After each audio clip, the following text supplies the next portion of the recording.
교회에 굉장히 중요한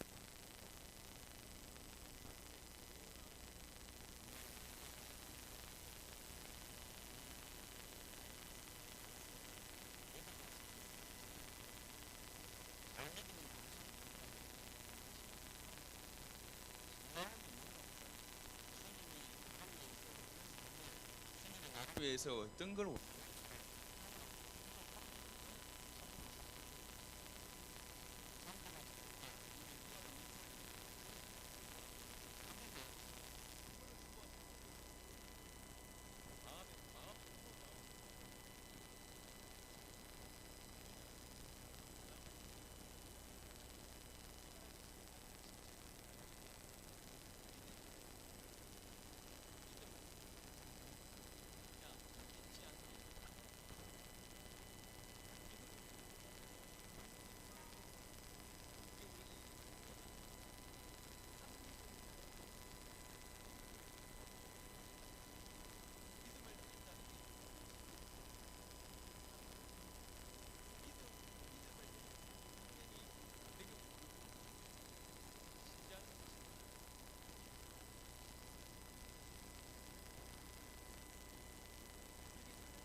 이름으로 추구합니다.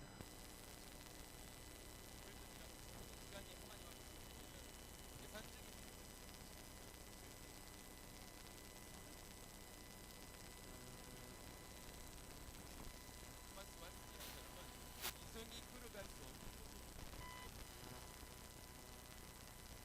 대한 풀리안이라는 사람이 불합리한으로 칼이라는 사람이 뭐라고 얘기했냐? 하나님은 철학자의 하나님이 아니고 과학자의 하나님도 아니다. 하나님은 분명히 가르치고 인간의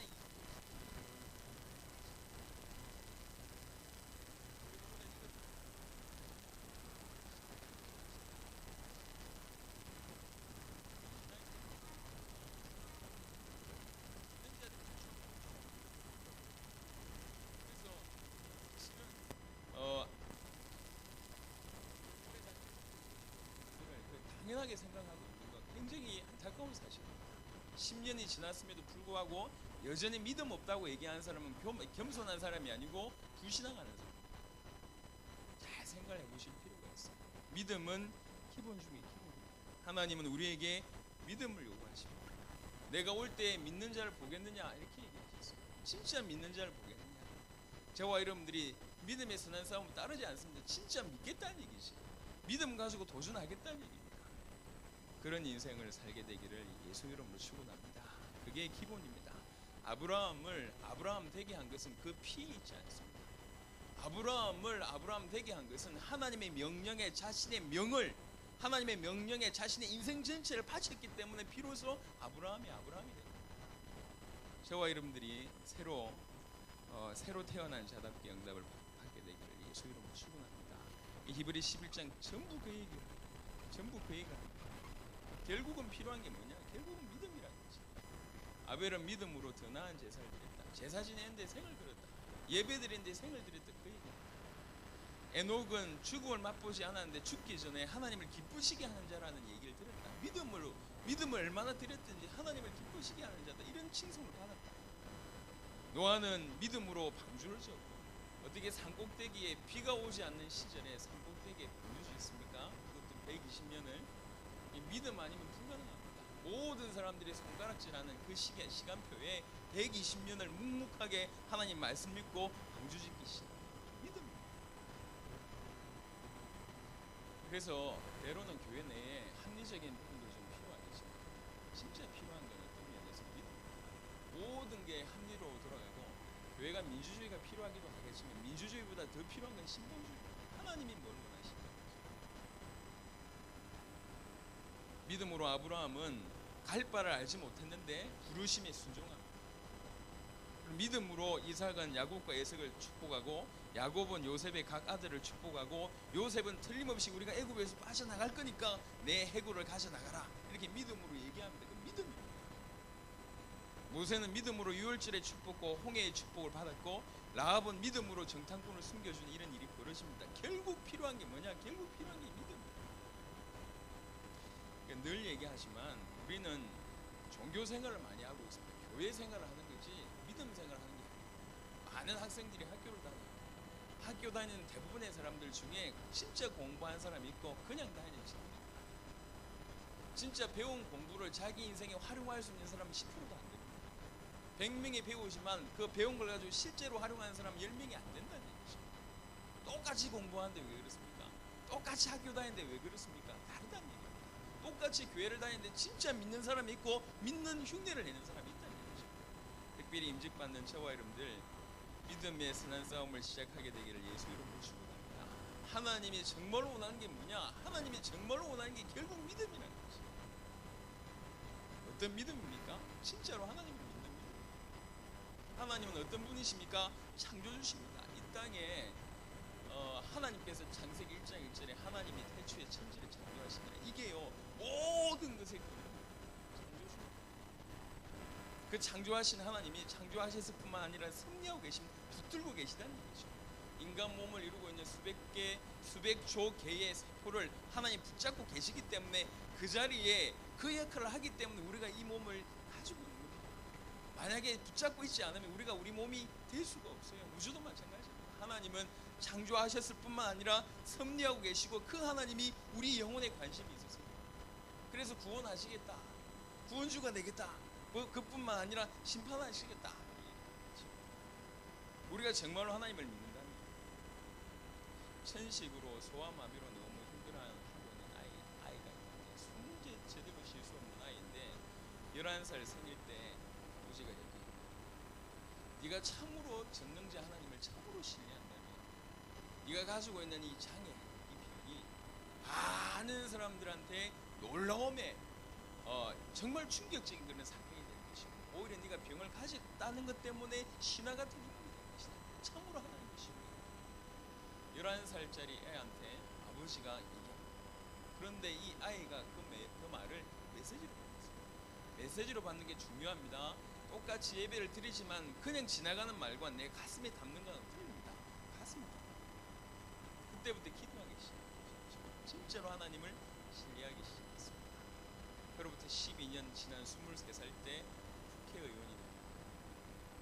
뉴욕의 주지사가 되고 부통령이 되고 대통령이 되고 1906년도에 노벨 평화상을 받게 됩니다. 그 이름은 루즈벨트라는 사람. 소아마비고 천식인 이 아이, 아무것도 할 수 없는 아이에게 아버지가 말씀을 했는데 이 말씀을 하나님의 음성으로 11살짜리. 그렇지, 하나님이 살아계시니까 하나님께 내 인생을 드려야 되겠다. 하나님은 전능자가 아니시냐? 전능자에게 내 인생을 맡겨야 되겠다. 인생이다. 그러니까 실컷 살고 나서 후회하는 것이 우리 인생입니다. 후회하기 전에 정말로 믿는다면 우리는 뭘 믿습니까? 하나님을 믿습니다. 하나님이 삼위일체 하나님이라는 걸 믿는 거예요. 또 우리 인생은 죄 가운데, 사단 가운데, 하나님 떠난 가운데 있기 때문에 절대로 해결책이 없습니다. 이 땅에 해결책이 있다면 하나님께서 이 땅에 오신 이유가 없습니다. 이 땅에 해결책이 있다면 주께서 우리를 위해서 십자가를 지실 다른 이유가 없습니다. 이 십자가 지셨다는 말을 잘 한번 생각해 보세요. 그건 사실은 보통 사건이 아니에요. 우리는 사실은 진짜 중요한 것을 너무 대충 알고 있는 것을 진짜 중요한 걸 너무 대충 여기는 것을. 그러니까 이제 나중에 이제 중년의 남성들이나 이렇게 또 이제 여성분들 물어보면 참 안타까운 게 많아요.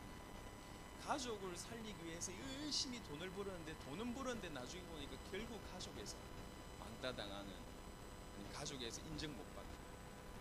요즘에 이렇게 중년 남성들 중에 혼자서 독거하고 있는 40대 50대가 40-50만 명 정도 추산이 된다.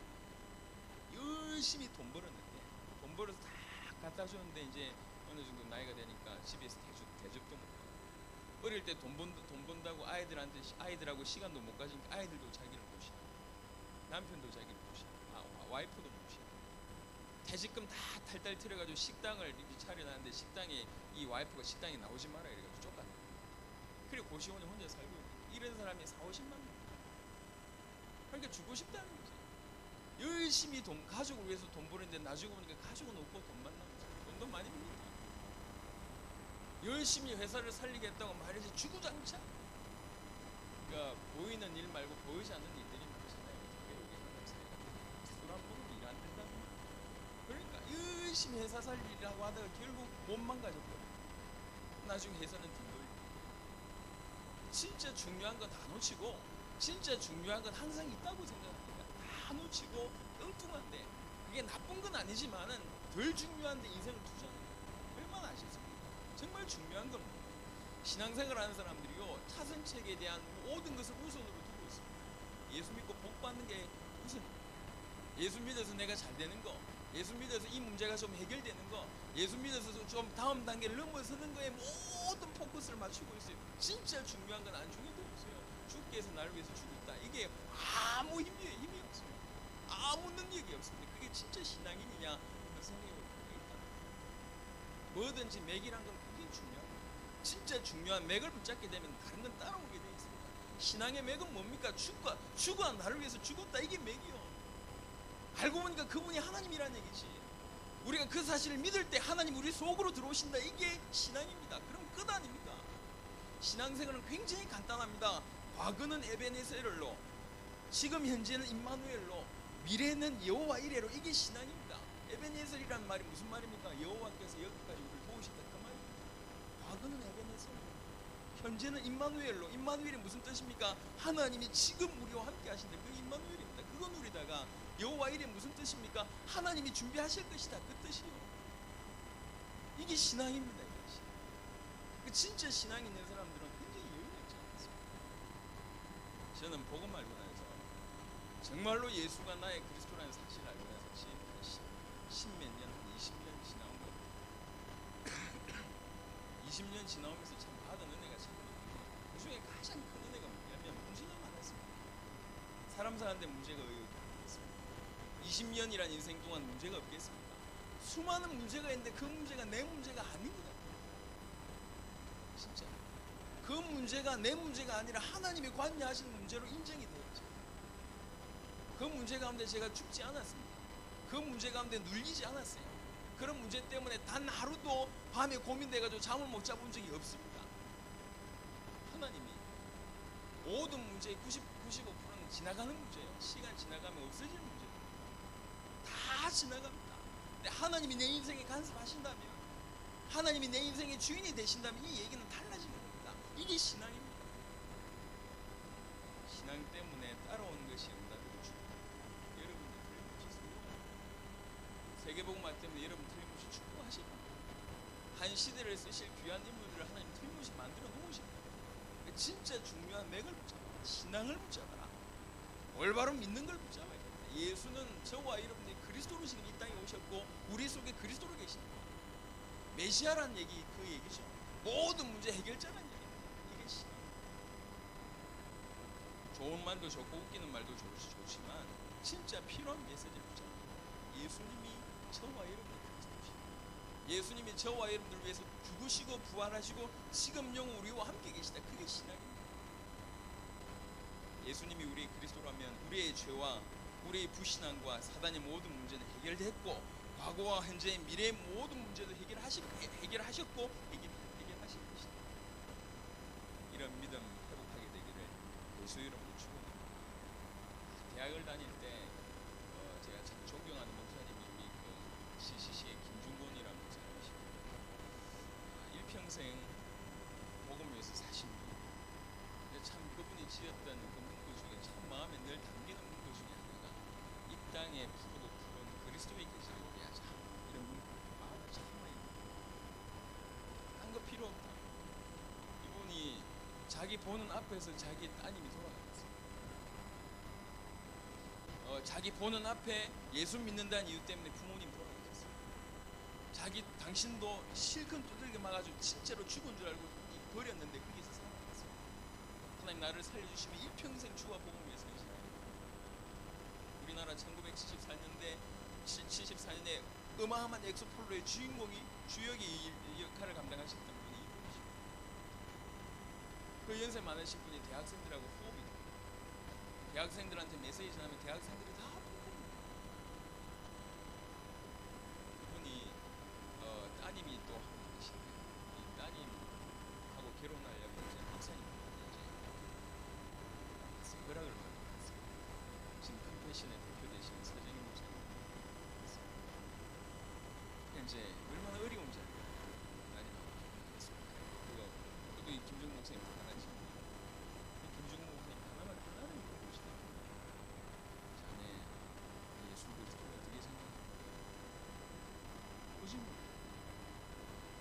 서정희 목사님이 진짜 중심 있는 얘기를 죽도록 사랑합니다.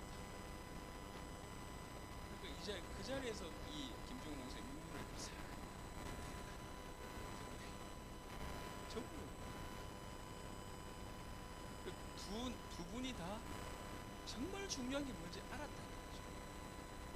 인생 살아보니까 돈 좀 많이 가지고 시작하는 거, 덜 가지고 시작하는 게 별로 중요하지 않다는 거죠. 조금 높은 위치에서 시작하는 거, 낮은 위치에서 시작하는 거 별로 중요하지 않다는 거죠. 하스는 뭐가 있느냐. 자네 예수를 어떻게 생각하는가? 죽도록 살아.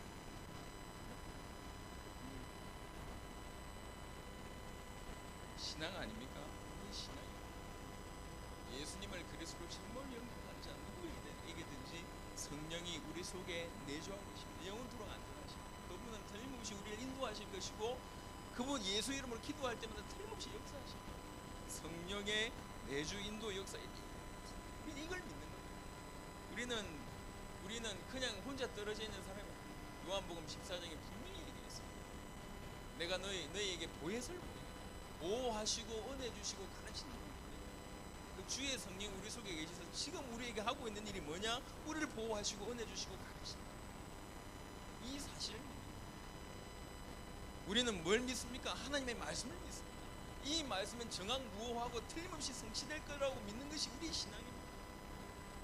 그냥 참고 서적이 아니고요. 정말로 믿는 거예요. 우리는 뭘 믿습니까? 예수님을 그리스도라고 인정하는 순간 우리가 하나님의 자녀가 됐다라고 믿는 거예요.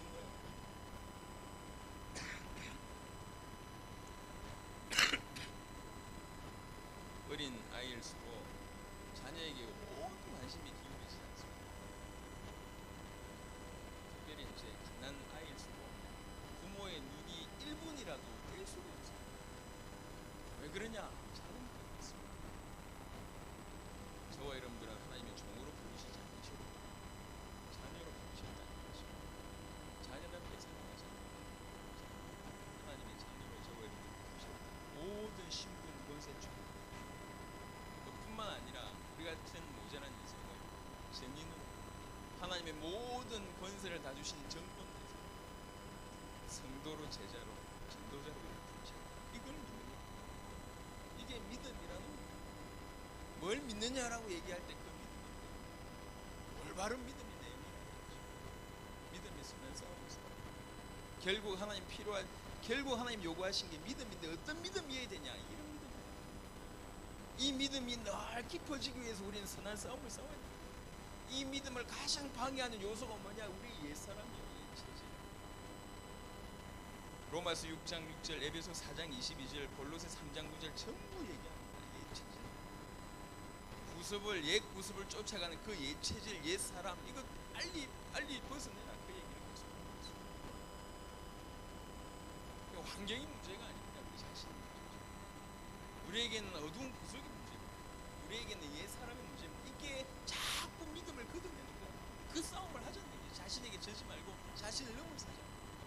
우리가 누군지를 정체성을 깨닫고 넘어서자. 나는 나를 넘어섰다라는 이런 책도 있지 않습니까? 넘어서야 됩니다.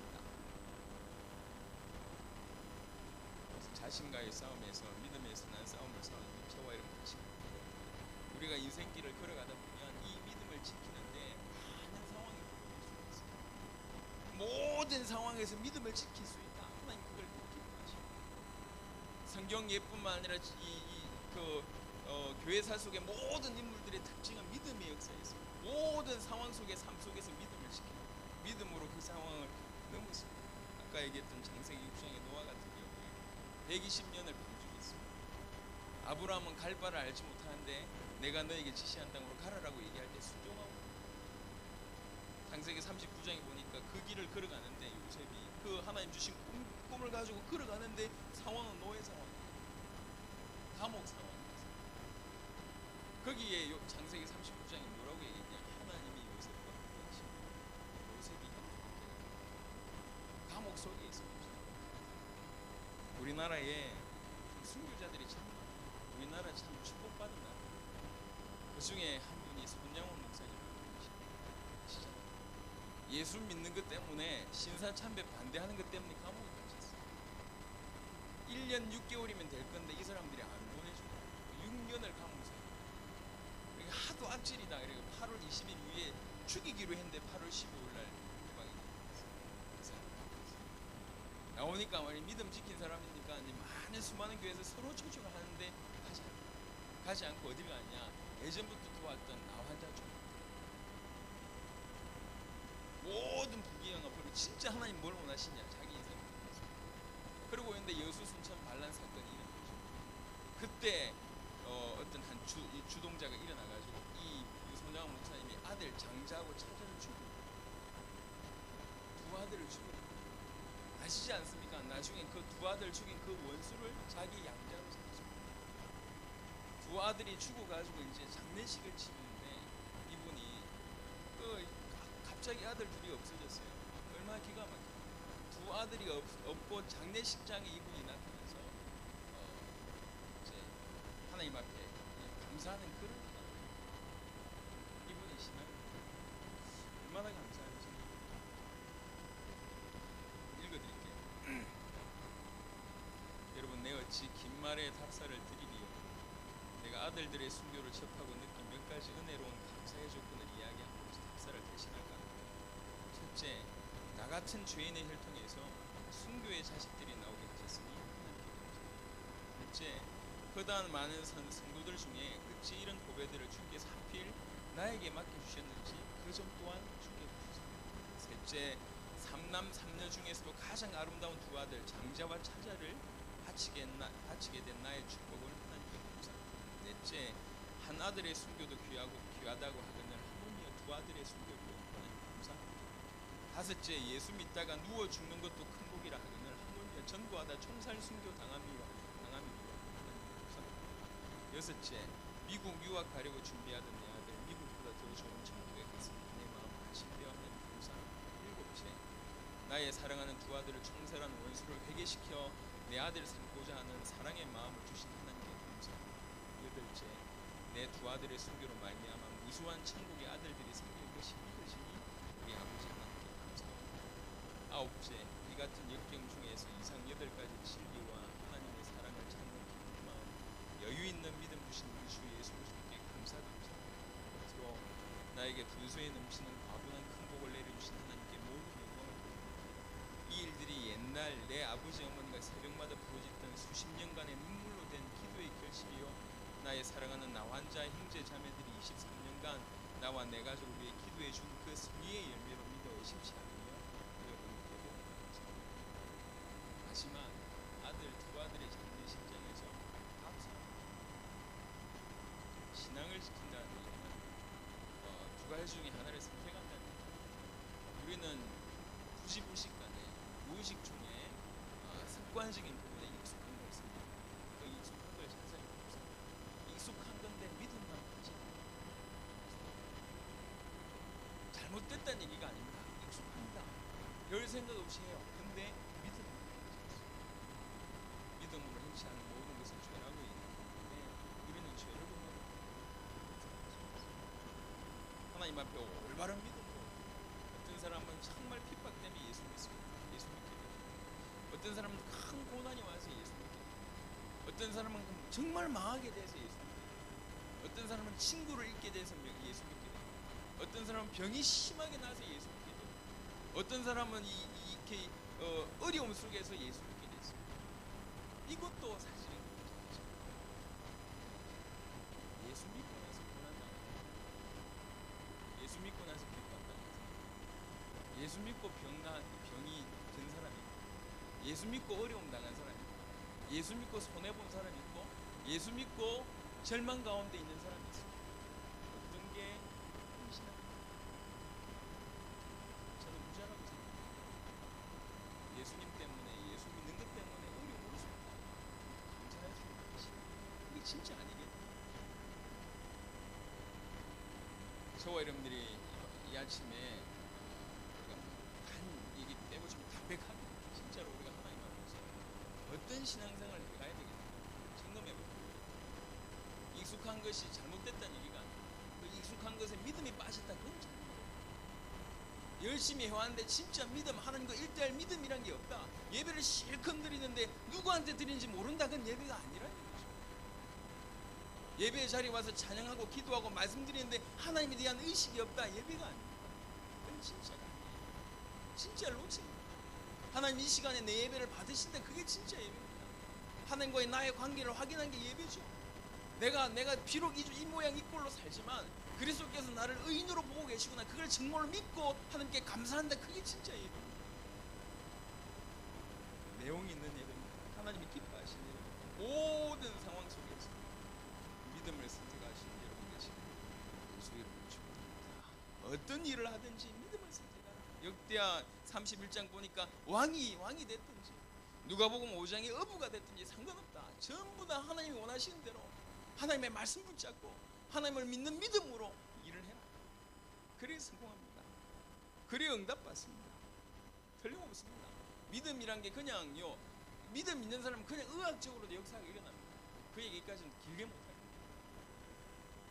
기왕 우리가 이 땅을 살아가면서 늘 하는 얘기지만은 우리 인생을 돌아볼 필요가 있어요.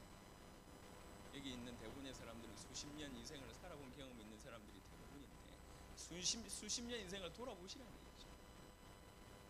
남은 인생 지금처럼 살면 되겠냐? 요 질문만 하시면 됩니다. 남은 인생 지금처럼 살면 하나님이 기뻐하시겠냐? 요 질문만 하면 됩니다. 우리는 감히 지금 당대 세계복음을 하겠다고 지금 길을 걸어가고 있습니다. 이것도 중요하고 저것도 필요합니다. 교회 내에 부족한 것도 많습니다. 하지만 진짜 중요한 걸 붙잡고 가게 됐을 때 마태복음 6장 33절처럼 주께서 꼭 필요한 대로 필요한 모든 필요를 채울 줄 확신합니다. 물질 필요하면 물질 주실 것이고 일꾼 필요하면 주실 것이고 문제 해결 필요하면 주실 것이다. 어떤 길을 걸어가느냐 이게 더 중요한 거 아니냐. 그래서 이왕 우리가 해야 될 진짜 싸움은요, 딴 싸움이 아닙니다. 외적인 싸움이 아닙니다. 믿음의 싸움입니다. 진짜 믿느냐 그렇지 않느냐 그 싸움이에요. 우리 내 이 싸움이 치열해야 돼요. 어떻게 보면 목숨 걸고 이 싸움을 해야 됩니다. 그러니까 위치는 바뀌는데 신앙은 안 바뀌어요. 보니까 성장을 하지 않아요. 생명이라는 얘기는 두 가지입니다. 하나는 자란다는 얘기고 또 다른 생명을 낳는 게 생명체의 정상적인 겁니다. 그렇잖아요. 자라지 않는다. 비정상이에요. 1519년에 스페인에 코르테즈라는 장군이 있었습니다. 이 장군이요, 멕시코를 점령하러 가는데 몇 명 가지고 가냐? 700명을 가지고 멕시코로 점령하러 가는 거예요. 1519년이라는 걸 감안한다 할지라도 너무한 거 아닙니까? 어떻게 700명 가지고 멕시코를 점령하러 갑니까? 스페인에서 배 11척을 동원해서 700명 태워가지고 멕시코 정보라고 따로 가는 거예요. 베라크루즈 항에 딱 도착하자마자 그 장군이 크루테즈라는 장군이요, 병사들 700명 보는 앞에서 배 11척을 다 태워버렸어요. 병사들 생각에 돌아갈 길이 없구나. 우리는 지면 죽음이구나. 살 수 있는 길은 싸워서 이기는 길밖에 없구나 라고 병사들한테 각인시킨 겁니다. 배를 다 불태워버렸어요. 이 700명이 목숨을 걸고 목숨을 각오하고 싸우기 시작하는데 그 700명이 멕시코 점령했습니다. 700명. 목숨을 건다 보이는 게 없는 겁니다. 그렇잖아요. 학교 다닐 때도 보면 등치가 이렇게 세고 이런 애가 뭐 이렇게 주름 잡는 게 아니라, 그러니까 보이는 거 없는 놈들 있잖아요. 비는 거 없는 것들, 이런 애들이 완전 쟤 건들면 어떻게 될지 모르는 이런 애들은 주위에 다 무서워. 매수하고 뭐 아닌 것 같은데 일단 싸워버리면 아무것도 안 보여. 그냥 죽음을 각오하고 덤비던 이런 애들 무섭습니다. 싸움도 그래요. 우리 인생길을 걸어가는데 한 번밖에 없는 인생. 10대 분 있으면 대여섯 번 연습하고 할 건데 그렇지 않다니까. AS가 안 돼요. 한 번밖에 없어. 한 번밖에 없는 인생길인데 한 번도 걸어가 보지 못했어요. 그 인생길. 그러니까 우리가 이렇게 이래저래 하면서 지금까지 걸어왔단 말이에요. 잘 걸어오셨죠. 남은 인생 지금보다 훨씬 더 가치 있는 인생길을 걸어야 안 되겠냐는 거죠. 뭘 원하시겠냐. 또 우리 임직자들에게 하나님께서 뭘 원하시겠냐. 하나님 믿음을 원하시다. 믿음을, 치열한 믿음이 필요합니다. 진짜 우리 믿음을 가지고 치열한 싸움에 지금 필요합니다. 우리는 내적인 싸움이 필요합니다. 익숙한 것에 속지 마시고, 익숙한 것에 믿음이 담겨져 있다면 있지 않다면 그 익숙한 것은 잘못된 거예요. 틀린 거예요. 새로운 길을 믿음으로 걸어가셔야 됩니다. 저와 여러분들. 그러면 틀림없이 주께서 응답의 문을 여실 수밖에 없다라고 개인적으로 생각합니다. 말씀을 마무리하도록 하겠습니다. 히브리 11장은 믿음의 장. 이 시대도 우리 같은 동시대에서도 정말 깨끗한 마음, 우리가 볼 때는 좀 부족할 수 있을지라도, 그러니까 우리 영상을 봤을 때 저런 분이 참 올바른 성경적인 전도 전략을 알았다면 얼마나 좋았을까, 이런 안타까움이 우리에게 있을지라도 그럼에도 불구하고 상관없이 본인에게 주신 은혜가 감사해서 그 믿음으로 걷는 사람들이 동시대에, 지금 우리 동시에도 얼마든지 존재하고 있습니다. 하나님은 그걸 원하십니다. 올바른 믿음 가지고 그 길을 걸어가면서 날마다 믿음의 싸움을 하는 사람, 날마다 불신앙과 목숨 건 싸움을 하는 사람, 그런 사람 찾다. 불신앙에 젖어서 대충 살면서 안락하게 사는 사람 말고 정말로 믿음으로 부단히 자기를 넘어가는 사람, 나를 넘어섰다라고 얘기하는 사람, 그런 사람 좀 찾는 거예요. 복음 가득한 교회 첫 임직을 합니다. 첫 장로님들을 세웁니다. 하나님도 이걸 원하시고 저도 이걸 원합니다. 저는 여러분들에게 딴 걸 원하는 게 아니에요. 말이 통하기를 원합니다. 믿음이 있어서 같이 당대 세계복음만 말 통하는 사람이 우리 임직자가 됐습니다. 진짜 세계복음만 해야 되는데 이 믿음이 없고 말이 통하지 않는데 이 얘기가 안 되는 겁니다. 오늘 사실은 역사적인 날 아닙니까? 우리 보니까 한개 교회에 이렇게 소위 말해서 별들이 이렇게 왕림하신 일들이 참 쉽지 않은데 하나님 축복하시고 참 떨어져야 되는데 너무 안 떨려서 저는 떨려야 되거든. 안 떨려니까 너무 그냥 감사하고 감사하고 교회 새로운 시작을 하시고 우리 임직자들 너무 고맙고 감사합니다. 앞으로 임직자들이 인생의 기대가 되고 교회가 기대, 여러분 인생의 기대 하나만 하시죠. 믿음이 있는 삶 저와 여러분 되시기를 예수 이름으로 축원합니다. 아멘. 다시 한번 기도하겠습니다.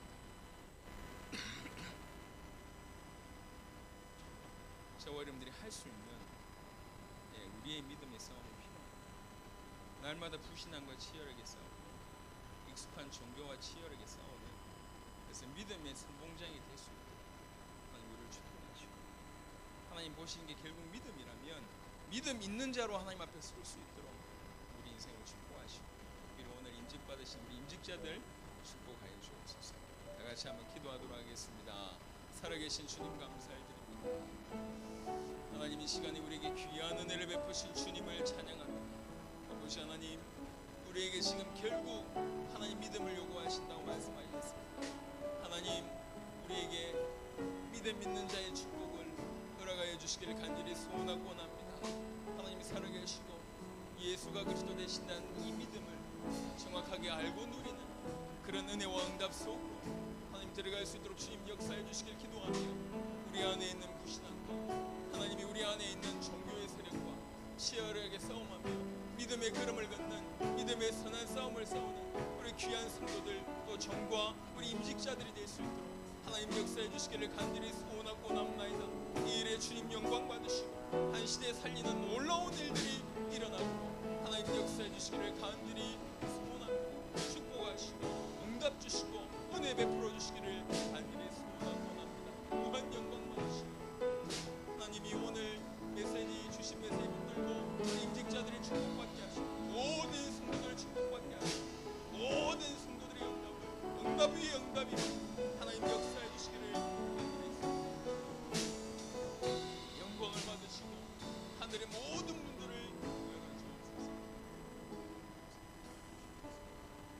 살아계신 주님 감사합니다. 오늘 우리 임직자들과 우리 복음 가득한 교회 식구들, 또 오늘 임직을 축하하러 온 귀한 우리 손님들까지 이 자리에 같이 예배를 드렸습니다. 살아계신 주님, 오늘 하나님이 진실로 원하시는 그 음성을 듣게 하심을 감사합니다.